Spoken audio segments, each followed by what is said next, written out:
My name is Dr. Ashish Kumar. I'm basically the director for the International South Indian Film Festival, and yes, we are here at Goa International Film Festival, and yeah, definitely this is one of the biggest festival in India. But when we are going for the International South Indian Film Festival, that we are trying to be more bigger than this. And we are also inviting some of the international organizations to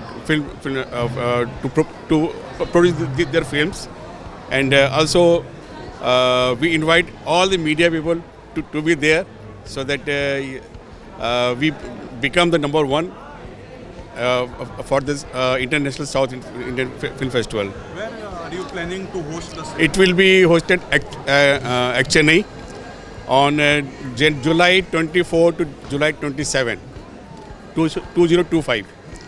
So we want everyone to be there because we want to make it a big festival. Yes, definitely we want to. There is no comparison with the Goa International Film Festival, but still that will be another unique film festival that you are going to watch there. Thank you.